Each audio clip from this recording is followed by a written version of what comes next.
Here are some tips that might be able to help you in your crusade in Pathfinder Wrath of the Righteous.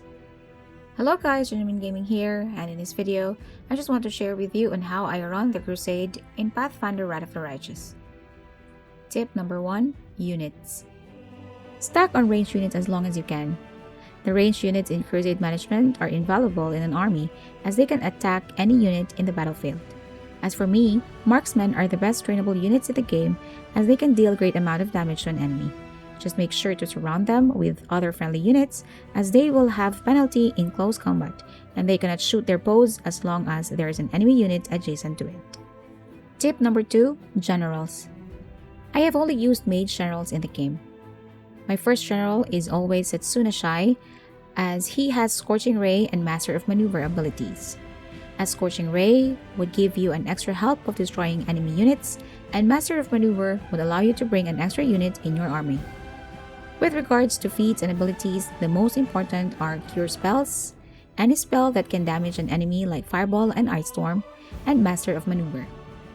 With regards to how many generals you hire, I would suggest to hire only one during your campaign towards Crusade, that is during Act 2. And around middle of Act 3, get another general to help you defend your forts. You should only have one main army, which you use to attack enemy army, and that your other army unit is used to defend your forts. Tip number 3. Buildings. It is only when you get to Act 3 that crusade management becomes confusing and difficult. In Act 2, you only need to manage your armies. In Act 3, you are now going to manage also your buildings. Question: what buildings are you going to build? First, build supply centers. Supply centers will help you speed up in building more buildings as it increases your material points income by 3. I always build supply centers in every forts that I have.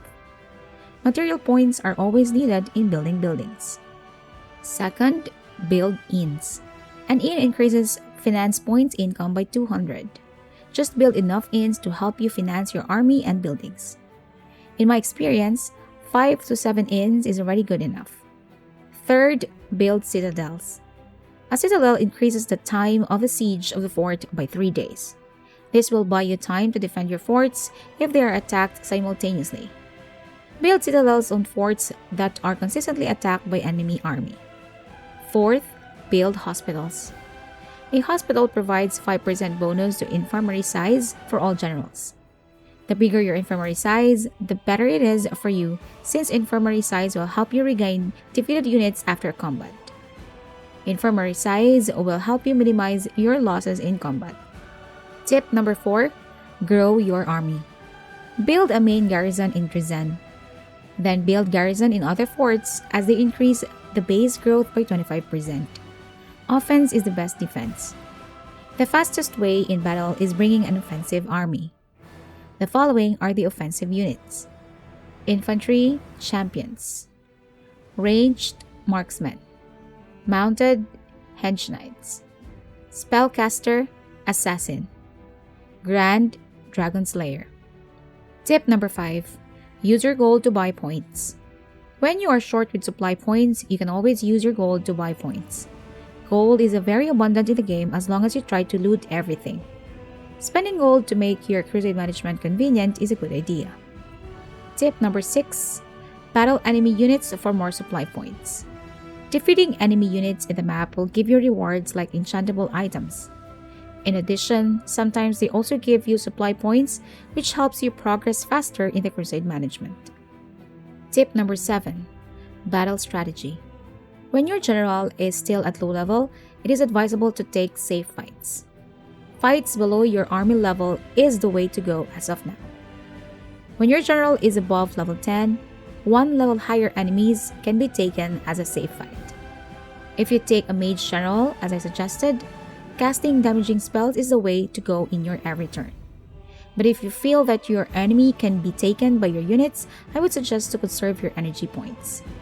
Attack with your ranged units, use defense, or wait for your cavalry and infantry unit until they are in range. Spread your damage to different units as it is better to fight with many units with low stack than to fight a single unit with massive stack.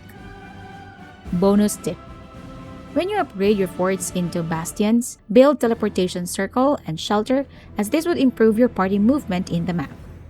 Building mercenary guild is also a good idea as it increases your number of available mercenary units by 1.